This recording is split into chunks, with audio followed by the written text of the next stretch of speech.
important for us to realize that all children might have their tantrums. When the behaviors get to a point when it starts to affect their daily routines, then that might be a point in which parents will want to consider seeing a professional.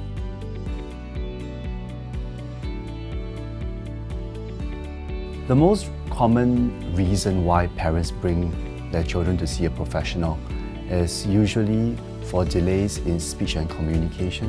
Other parents might be because they are concerned about the child's ability to interact with them. Some other parents bring their children to see a professional when the child is not able to use their muscles. So this might manifest in the child's ability to crawl or sit or walk.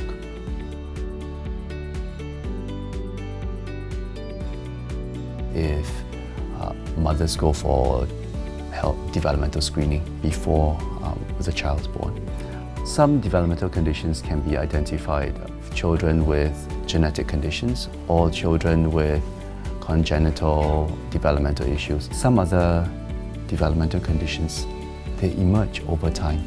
Every child develops at a different pace. So as a result, it's sometimes a little confusing whether the child is developing on track.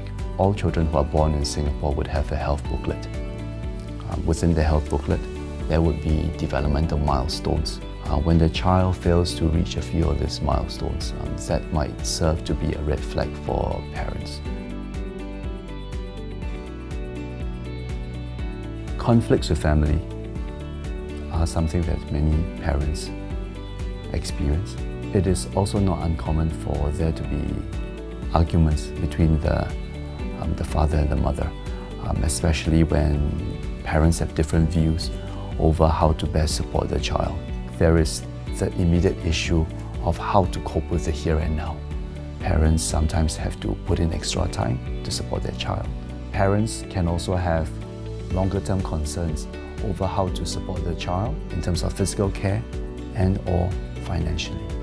The difficulties that parents have sometimes extend beyond that, having to cope with the reactions of others that they see around them. And as a result, parents might find themselves becoming more and more isolated. There are many helpful strategies. First, develop a positive relationship with your child. Play with your child, have fun, interact. It will form the foundation for the many years that lie ahead. Guide your child with praise.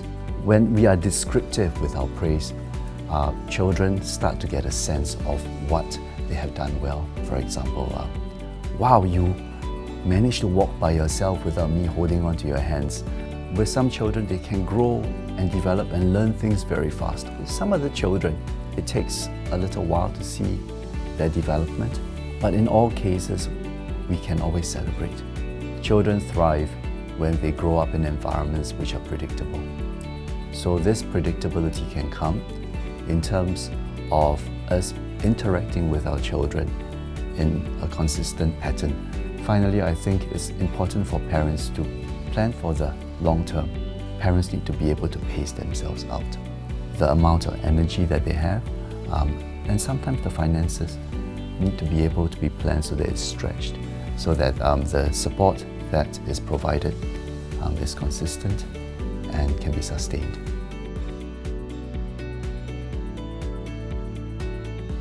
It really depends on the nature of the developmental needs that the child has. The best way to know is to be working closely with the professional who's working with your child. It's never too early to start. It's important to start the moment you have a concern. Another aspect is that really the home environment is the best place to practice the skills. Use routines that are spread out throughout the child's day. Use that as a time to interact with the child. What the child really needs is lots of practice. I think the first stop would be to visit the child's general practitioner or the polyclinic. If there is indeed a concern, at that point in time, they can do a referral to the child development program that is located in one of the hospitals in Singapore. Secondly, talk to the child's teacher. The teacher will be able to let you know whether there are any developmental concerns. Finally, I think you can also look at many platforms available on the internet. So we have the MSF Baby Bonus Parenting Resource. We also have SG Enable, which is a national platform that disseminates information. And within this portal, there is information on early intervention services that are available to young children in Singapore.